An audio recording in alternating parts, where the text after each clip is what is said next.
Hi, this is Friday, the 14th of October 2022. It's the Democratic Alliance Labour Report. Thank you once again for tuning in. Please share this with all and sundry. I appreciate that. I'm going to talk about one topic only today, and that is the Sanrail strike. There are other strikes in the offing, and we can just mention them, but the big issue right now facing us is the Sanrail strike and the government's inability, or in fact refusal, to take action. So thank you for tuning in. It's Michael Bagram, Democratic Alliance Labour spokesperson, and I am going to speak about that Sanrail strike. Now, what we do know is that the strike's been going for 9 days. What we also know is that the economists have told us that we are wasting in excess of 1 billion rand per day on the Sanrail strike, just with regard to the ports alone. Now, many of us say, well, it's a strike, it doesn't affect me, I'm not importing anything, so leave me out of it. Well, in fact, it affects all of us. It's going to affect the cost of living, the cost of food.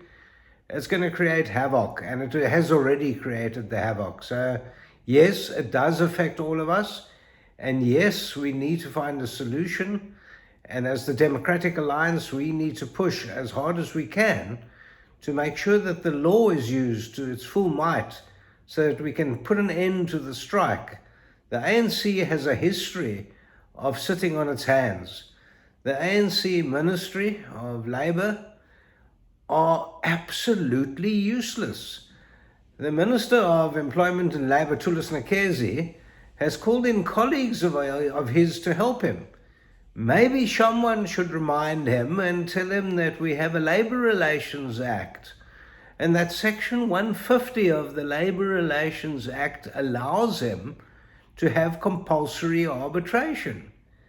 He can actually call for it. He can invoke Section 150, capital A, capital B, capital C, and capital D of the Labour Relations Act, ask the Commissioner of the CCMA, the Director Advocate Cameron Moriani, to step in, appoint an arbitration panel, get one of the sides to agree, and I'm sure we can get at least one of the unions to agree to that, and then make the arbitration, and then you can give an award. That award can become a compulsory award and avert the strike. We as a country are on our knees already. Our economy is destroyed. The people are struggling. We have 11 million unemployed South Africans. What are you doing, Minister? You're trying to make it worse? Well, I'll tell you what's actually happened, is that the Minister either doesn't know that the legislation is available. I was involved about 6 years ago in the changes to Section 150 of the Labour Relations Act. At that point, even the ANC agreed to the changes. Now they seem to have forgotten about them or don't want to use it. They don't want to anger COSATU. They don't want to kill off the cannon fodder that they use with COSATU membership at elections. We've got an election in 2024. They're desperate for the help of COSATU to try and get as many votes as possible.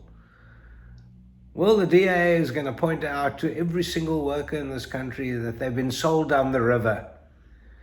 As a Democratic Alliance and a Democratic Alliance government in 2024, we will make sure that we don't have destructive strikes of this nature. As soon as a strike is there, and as soon as we deem it to be necessary to intervene, we will. The Democratic Alliance will not allow destructive strikes to take its toll on the economy and on a particular industry. And we have a right to strike in this country, and we all respect that right. But when it's going to destroy the country, we can't. And that's why we've got legislation. The legislation is there to help avoid the destruction of South Africa. And that's exactly what the minister is now doing. The ANC is scared of irritating COSATU. Well, COSATU still doesn't trust them. They will never trust them from now on. And I can't see a way out other than using Section 150 of the Labour Relations Act. Finally, obviously, what the country really needs to do, because the ports aren't making money, is we need to privatize. We need to make the ports private. It's another discussion another time. Thank you for listening to me. It's Michael Bagrain, Democratic Alliance. Thank you.